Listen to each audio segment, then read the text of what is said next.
हर दिन एक जैसा नहीं होता। हाँ, ये सच है। The secret of our future is hidden in our daily routine. But कभी कभी ऐसा भी हो सकता है। Hello hello, good morning. सुबह के बज रहे हैं 7। हम निकल रहे हैं कोचिंग। कैसे हैं आप सभी? Welcome to all of you in our 100 days journey series. Bye Jamuna, bye. हम लोग जा रहे हैं। आज का दिन हर दिन से काफ़ी उल्टा है मेरे लिए। आज ना मैं सुबह सो के उठती हूँ, ना ही मॉर्निंग की स्टडी की हुई है, ना ही मेरे किचन के सारे काम फिनिश हुए। रात में फीवर था, दवा ली थी, अब ठीक हूँ। मेरा कोचिंग जाने का मन बिल्कुल भी नहीं हो रहा था। सोकर उठने पर काफ़ी उदास भी थी मैं, क्योंकि मेरी मॉर्निंग की शुरुआत अच्छी नहीं हुई। डिसेबल का मतलब ये है कि आपका जो इनपुट टाइप बन के आया है ये डिसेबल हो जाएगा या कुछ भी। और कोचिंग आने के बाद मेरा मन और भी ख़राब हो गया था, क्योंकि यहाँ पर लाइट बिगड़ी थी। जहाँ हमारी क्लासेस चलती है वहाँ पर लाइट ही नहीं था। हो रहा था क्यों आई, नहीं आने का जो सोचा था वही बिल्कुल सही था। पर सर ने सबके डाउट्स लिए, जो बोर्ड पर समझा सकते थे उसे बताया भी। जहाँ हम लैब में प्रैक्टिकल करते हैं वहाँ लाइट था, तो हमने जो छूटे हुए प्रैक्टिकल थे उन्हें करा। सर ने कुछ PowerPoint में होमवर्क दिया था, तो हमें वो भी करना था। पर अभी मेरे मन में बस घर का ही ख्याल आ रहा था, क्योंकि मम्मी को नहाने के लिए मैंने गर्म पानी नहीं दिया था, नाश्ता भी कुछ नहीं बनाया था, तो पापा के दवा का भी टाइम हो रहा था। हर रोज उनके लिए मैं ढक के रूम में रख देती हूँ, तो वो नाश्ता करके दवा खा लेते हैं। ये सब सोच सोच कर काफ़ी हेक्टिक सा हो रहा, तो अभी बस थोड़ी हमने सब्जियां खरीदी और घर के लिए निकल गए। कभी कभी हम सब कुछ सही से करते करते खुद को काफ़ी इग्नोर करते जाते हैं। इधर बीच मेरा हर दिन लगभग एक हफ्ते से काफ़ी हेक्टिक सा रहता है। 3 बजे उठ जाना, 5 बजे तक किचन में आ जाना, जल्दी से जल्दी फिर सारे काम ख़त्म करना, 7-10 तक कोचिंग के लिए निकलना, 11 बजे आना, वापस से पढ़ाई में लगना, वीडियोस के लिए समय निकालना, सुबह के 3 बजे से रात के 10:30 बजे तक का नॉन स्टॉप भागम भाग।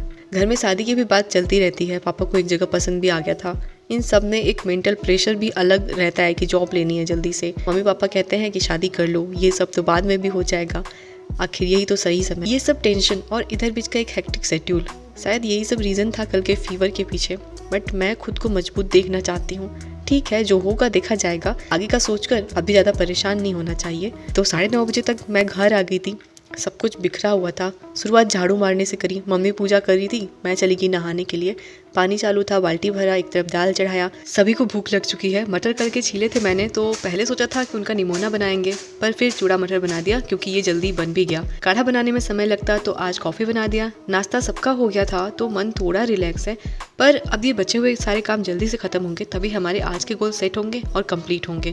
कोई भी जर्नी हमें बहुत कुछ सिखाती है। ऐसे भी दिन आते हैं जब समझ नहीं आता कि क्या करें, तो सबसे बेस्ट ऑप्शन को चूज करना, उस समय कुछ गिव अप किए बिना खुद को बांध के रखना चैलेंजिंग है। 100 डेज की अपनी इस जर्नी में मैंने काफ़ी कुछ सीखा।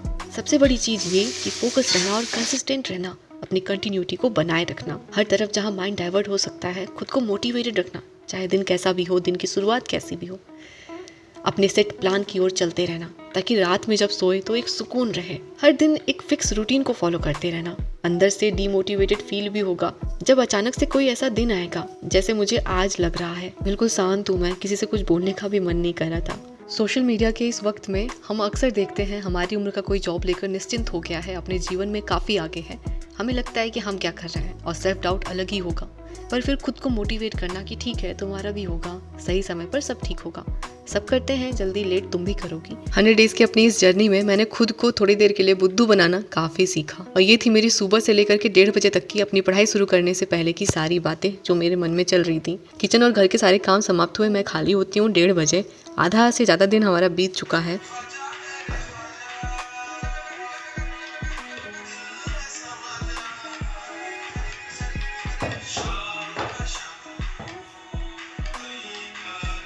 मैं सोचती और परेशान होती बहुत ज़्यादा हूँ, तो अपने आप को अभी थोड़ा रिफ्रेश भी किया, खुद को तैयार किया। कपड़े काम करते वक्त गंदे हो गए थे, तो कपड़ा भी बदला।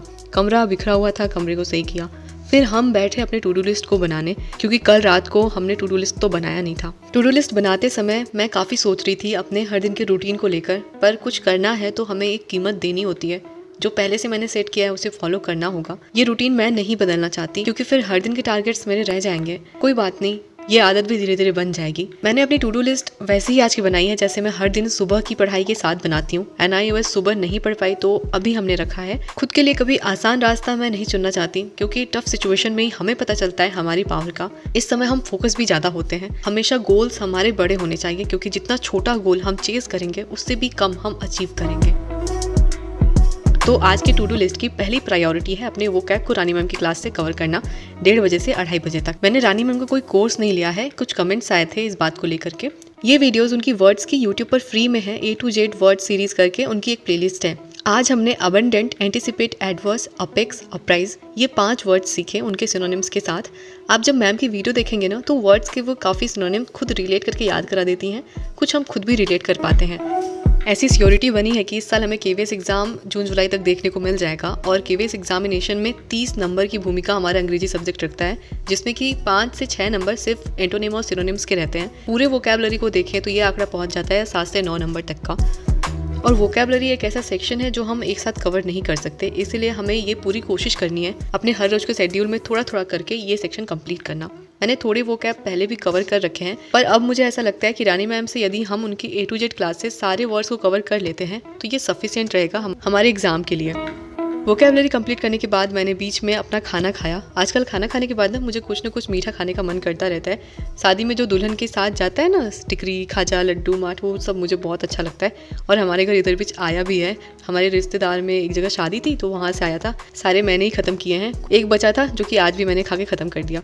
कभी कभी ना सब कुछ बिल्कुल ठीक रहता है, लेकिन फिर अचानक से ये ख्याल कि यदि KVS आ गया या कोई भी टीचिंग वैकेंसी आई और फिर हमारा यदि सिलेक्शन नहीं हुआ या कुछ नंबर से हम पीछे रह गए, ये ख्याल ही बहुत डरा देता है। अभी जब मैं टिकरी खा रही थी ना तो यही महसूस हो रहा था। मेरे सामने आज की सबसे बड़ी चुनौती है तय समय में रात के 11 बजे तक अपने सारे टारगेट्स को पूरा करना। ज़्यादा से ज़्यादा 11 बजे तक सो जाना है, नहीं तो फिर कल का रूटीन खराब हो जाएगा। खाना खाने के बाद फिर से हम 3 बजे बैठे अपना NIOS की रीडिंग के लिए। जैसे हर दिन के लिए वोकैबुलरी कवर करना जरूरी है, वैसे ही मेरे लिए NIOS को कवर करना भी जरूरी है, क्योंकि इन बुक्स का सिलेबस 10 भागों में बटा है और कुल मिलाकर 30 ब्लॉक्स है और हर ब्लॉक में 3 से 4 यूनिट है। तो इन पूरे बुक्स को कवर करने में हमें लग जाएंगे 100 से 120 दिन। हमने टारगेट लेकर के चला है कि 100 दिनों में जो हमारी ये जर्नी है इन सारे बुक्स को कवर कर लेना। आज हमने कवर करना है सिलेबस 1 का अंतिम और सबसे इम्पोर्टेंट ब्लॉक का फर्स्ट यूनिट, प्रारंभिक शिक्षा के लिए अध्यापक तैयार करना। चैप्टर का नाम ही इतना इंटरेस्टिंग है कि मुझे जल्दी से जल्दी से पढ़कर सब जानने का मन कर रहा था जो इस चैप्टर में दिया गया है। 30 से 35 पेज का ये चैप्टर थोड़ा सा लंबा है, पर रुचिकर इतना कि समय का पता ही नहीं चला। हमने जाना कि प्रारंभिक स्तर पर शिक्षक के लिए क्या चुनौतियां हैं। हमने NCF 2005 में दी गई टीचिंग एजुकेशन के लिए रणनीतियों को जाना, SOPT, PMOST कार्यक्रम को समझा, NCFT रिपोर्ट्स के इंपॉर्टेंट फैक्ट्स देखे। मैंने इस बुक को एक बार पहले भी पढ़ा हुआ है तो नोट्स बने हैं हमारे, इसलिए हमारी रीडिंग 5:30 बजे तक पूरी हो गई। काफ़ी स्लो रीडिंग है ना। 32 पेजेस कवर करने में हमें 2.5 घंटे लग गए। पहले तो मैं बुक पढ़ते समय फोकस ही नहीं रह पाती थी। काफ़ी मुश्किल था पहले खुद को आधे घंटे के लिए भी बैठा पाना पढ़ने के लिए, पर फिर धीरे धीरे आदत बनाया, तब जाकर के अब मैं एक यूनिट कंप्लीट कर पाती हूँ और फिर एक बुक को कंप्लीट कर पाती हूँ। कई बार हमें पढ़ने से ज़्यादा वीडियो से पढ़ना ज़्यादा आसान लगता है और ज़्यादा सही भी लगता है। यदि वीडियो फॉर्म में हमें रेलेवेंट सोर्स और मटेरियल मिल जाता है तो सही है, पर जो हमें बुक से ही पढ़कर कवर करना हो तो बुक तो पढ़ना ही पड़ेगा। कुछ कमेंट्स आ रहे थे कि रेलवे टीचिंग एग्जाम्स के लिए मैं कैसे प्रिपेयर कर रही हूँ, तो उसके लिए मेरी कोई अलग से तैयारी नहीं है, क्योंकि जो हम ये सब कुछ हर दिन कवर कर रहे हैं ना, ये सारा कुछ रेलवे टीचिंग एग्जाम में भी हमें मदद करेगा। General awareness, mathematics, reasoning, KVS के लिए जो हम पढ़ रहे हैं, पेडागोजी को हम ध्यान से देखें तो KVS और रेलवे एग्जाम PRT दोनों में हमारा सिलेबस सेम है, तो यहाँ जो हम पढ़ रहे हैं वो वहाँ भी मदद करेगा। हाँ, एक सेक्शन है रेलवे एग्जाम में जनरल साइंस का, जिसके लिए हमें थोड़ा अलग से 6 to 10 तक की NCERT कवर करनी होगी, जो सिलेबस में भी हमारे मेंशन है। टाइम टेबल में हमें इस सेक्शन को भी एडजस्ट करना होगा। वैसे साइंस का यदि हमारा इधर कवर हो जाता है सेक्शन तो DTPLSB और यदि हम BPSC दे रहे हैं तो वहाँ भी ये मदद करेगा। सारे टीचिंग एग्जाम्स लगभग काफ़ी सेम होते हैं काफ़ी हद तक, पर पैटर्न और अप्रोच थोड़ा सा अलग होता है, जो हमें PYQ देखकर ही समझ में आता है। तो जो मेन सब्जेक्ट है उन्हें कवर करते रहना है और यदि सामने कोई एग्जाम दिखता है तो पूरी तैयारी को फिर उस ओर हमें मोड़ लेना है, जैसे कि अभी हमारे सामने KVS और रेलवे एग्जाम आ रहा है। सो फाइनली आज का दिन भी जैसा चाहा था वैसा ही बीता। दिन जब शुरू हुआ था लग रहा था गिव अप कर दूंगी, लेकिन कहते हैं ना, जहाँ चाह है वहाँ राह है। हम यदि करना चाहते हैं तो जो समय है उसमें हम करते हैं। NIOS रीडिंग के बाद हमने एक ब्रेक ली, फिर हिंदी के 2 चैप्टर्स आज हमें कवर करने थे, उन्हें रिवाइज करा, फिर खाना खाया और 8:30 बजे से हम कवर करने बैठे कुछ क्वेश्चन सॉल्व करने सिलोजिज्म के। ये कुल 142 क्वेश्चन थे, जिसमें से हमने कल 86 क्वेश्चन सॉल्व कर लिए थे, बाकी के बचे हुए आज हमने करना था। बुकलेट वाले क्वेश्चन को सॉल्व करने के बाद हमने DTPLSB की ना PYQ बुक भी देखी, उसमें सिलोजिज्म के क्वेश्चन कैसे बने हुए थे वो भी हमने देखा। जो बुकलेट हमारे फोन में थी वो विक्रमजीत सर की बनाई हुई बुकलेट है, उनके टेलीग्राम चैनल से मैंने डाउनलोड किया था। इसमें हमें SSC के ढेर सारे PYQ मिल जाते हैं प्रैक्टिस करने के लिए। आज के टारगेट्स सारे कंप्लीट हो गए। अब जो संतुष्टि हमें मिलती है ना, वो ठीक वैसी ही है जैसे आप सभी के कमेंट्स पढ़कर मुझे मिलती है। थैंक यू सो मच आप सभी का मुझे देखने, मुझे सुनने के लिए, इतना प्यार करने के लिए।